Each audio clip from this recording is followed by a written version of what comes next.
Pour sa part, le ministre de la Communication, porte-parole du gouvernement, a animé cet après-midi sa traditionnelle conférence de presse hebdomadaire avec les hommes et femmes des médias. Alain-Claude Bilébizé a évoqué plusieurs questions d'actualité, notamment la récente visite du chef de l'État sur le chantier de construction du centre hospitalier universitaire Mère et Enfants de Jeannet-Bory, la relance de la journée citoyenne, dorénavant instituée le premier samedi du mois, ainsi que les activités de la Commission nationale de la décennie de la femme gabonaise. Le point avec Priska Mougoula et Ben Bekali.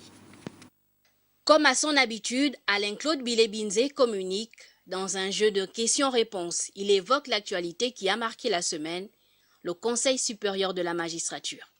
Dans le même souci du renforcement de la centralité, de la place et du rôle du juge au sein du Conseil supérieur de la magistrature, les présidents de la Cour de cassation, de la Cour des comptes et du Conseil d'État ont été hissés en 2011 au rang de deuxième vice-président du Conseil supérieur de la magistrature.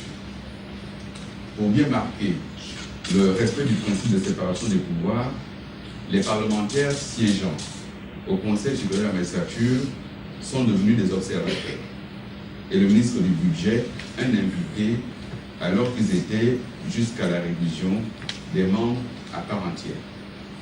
La santé occupe toujours une place importante dans l'agenda gouvernemental.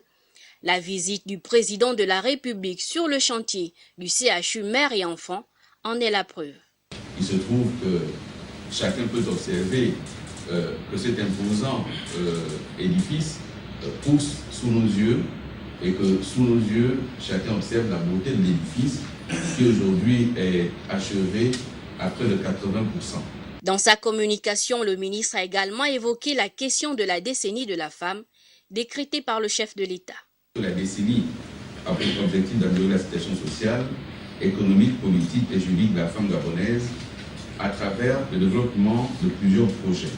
D'autres points ont été mentionnés, le paiement de la PIP à partir de la fin du mois de juin, la relance de la journée citoyenne, ainsi que les visites du président à Kigali concernant les technologies de l'information, sa visite à Abuja pour les questions de sécurité dans la sous-région.